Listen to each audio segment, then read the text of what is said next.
Friend, कैसे हैं आप। आज के इस पार्ट में हम अफजल खान और शिवाजी महाराज के बीच जो भेंट हुई उसे देखेंगे। अगर आप मेरे चैनल पे नए हैं तो मेरे चैनल को सब्सक्राइब करें, वीडियो को लाइक करें और कमेंट करके मुझे ज़रूर बताएं कि आपको ये वीडियो कैसा लगा। तो चलिए हम शुरू करते हैं। शिवाजी महाराज एवं अफजल खान की भेंट ईस्वी सन 1659 में 10 नवंबर के दिन हुई। दोनों सामियाने में उपस्थित हुए, दोनों सशस्त्र के साथ थे। साथ में उनके एक वकील थे। शिवाजी महाराज के पास एक चौड़े फलक वाली तलवार और एक लंबा खंजर था। बगनखा उन्होंने शायद हाथ में छिपा रखा था। कविंद्र परमानंद ने बगनखे का उल्लेख नहीं किया है। भीमसेन सक्सेना जैसे इतिहासकार छोटी कटार और बगनखे में अंतर समझ नहीं पाए। दोनों शस्त्र भिन्न हैं। परमानंद के अनुसार अफजल खान जब महाराज से मिला तब उसने महाराज के सामने अपनी ये मांगे रखीं। तुम गर्व से भरा और बिना तौर तरीके का अपना बर्ताव छोड़ो और पूरी तरह से हमारी शरण में आना कबूल करो। अफजल खान ने साथ में यह भी कहा, मैं तुम्हें अपने साथ बीजापुर ले जाऊंगा, बादशाह के सामने मुजरा करवाऊंगा और बादशाह से अर्ज करूंगा कि तुम्हें और अधिक धन संपत्ति मिले। घबराओ मत, उलझन में मत पड़ो, मुझसे हाथ मिलाओ, मेरे गले लगो। महाराज को भरोसा दिलाने के लिए उसने अपनी तलवार वकील कृष्णाजी भास्कर को दे दी और महाराज के स्वागत में दोनों भुजाएं फैला दी। महाराज सावधानी के साथ आगे बढ़े। अफजल खान ने महाराज को अचानक कसकर पकड़ा और उनका सिर अपनी बाईं बगल में दबाया। उन दोनों को ऐसी स्थिति में देखकर चिटड़ीस बखर कहते हैं, खान डीलडॉ से इतना ऊंचा और भरा पूरा था कि शिवाजी उसके सामने द्वितीय के चंद्रमा के समान लग रहे थे। महाराज का सिर अफजल खान की छाती तक आया।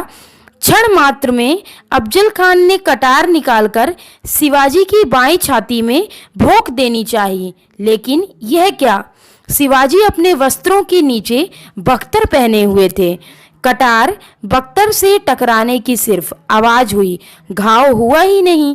महाराज सावधान थे। उन्होंने बाएं हाथ से बगनका खान के पेट में घुसा दिया और दाहिनी हाथ के बिछुए से उसके पेट पर भरपूर वार किया।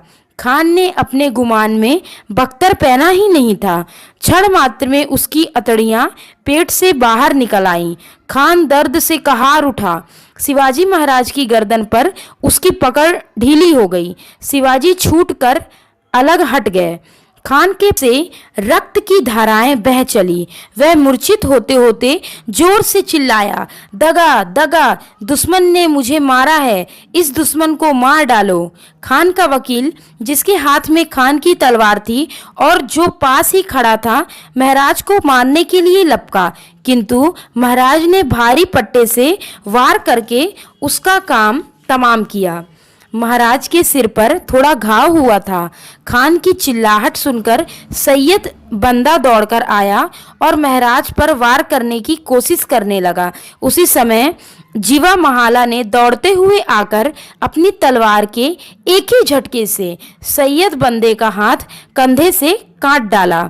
तभी खान की पालकी उठाने वाले आ पहुंचे। वे खान को ले जाने लगे, किंतु उसी पल महाराज का अंग रक्षक संभाजी कावजी दौड़कर आया।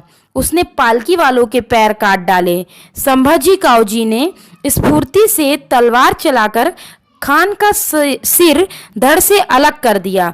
फिर वह महाराज के निकट आकर रुक गया।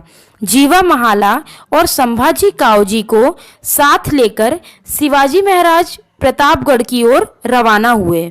खान और महाराज की भेंट के सामियाने के पास अंगरक्षकों के बीच घमासान लड़ाई छिड़ गई। खान के सभी अंगरक्षक वकीलों सहित मारे गए। तब दोपहर के 2 बजे थे। शिवाजी महाराज ज्यों ही प्रतापगढ़ पहुंचे त्यों ही तोप की गर्जना की गई। महाराज के सरदारों ने अपनी फौज लेकर खान की फौज पर हमला कर दिया।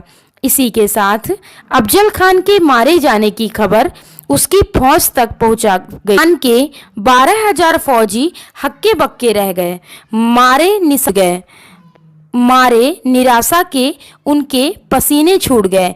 ऐसे हालात में भी अफजल खान के दोनों बेटों ने कुछ समय तक युद्ध किया। मूसे खान, याकुत खान, हसन खान, अंकुश खान, फाजल खान आदि सरदारों ने उन दोनों का साथ दिया, लेकिन मराठों के सामने खान के फौजियों की एक न चली।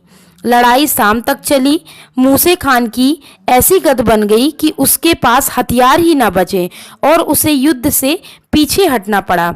उसके साथी सरदार याकुत खान, हसन खान और अंकुश खान, फाजल खैर खान मैदान छोड़कर भाग गए। बची हुई खान फौज को मराठों ने कैद कर लिया। इस लड़ाई में मराठों का भी खासा नुकसान हुआ। महाराज के 1734 सैनिक शहीद हो गए और 427 सैनिक घायल हुए। महाराज के 2 सरदार बाबाजी भोसले और सामराज पदनामी शहीद हो गए। मराठों की तुलना में खान की फौज ने जो नुकसान उठाया वह बहुत ज़्यादा था। खान के फौजियों और सरदारों के 65 हाथी और हाथनी, 4,000 घोड़े, 1200 ऊँट, 3 लाख के जवाहिरात, 2,000 कपड़ों के थान, 7 लाख की नकद मुहरे और सोने के होन, अनेकानेक तोपें इत्यादि संपत्ति महाराज के हाथ लगी। अफजल खान ने तुलजा भवानी की मूर्ति जिस तरह नष्ट की थी, उससे जनता में क्रोध उबल रहा था। नतीजा यह था कि खान के साथ महाराज के युद्ध को धर्म युद्ध का स्वरूप मिल गया। खान का वध देवी का क्रोध को शांत करने के लिए उचित ही था। यही भावना जनमानस में थी। लोग 32 दांतों वाला बकरा बलि चढ़ाने की सोच रहे थे। महाराज ने उन्हें रोका।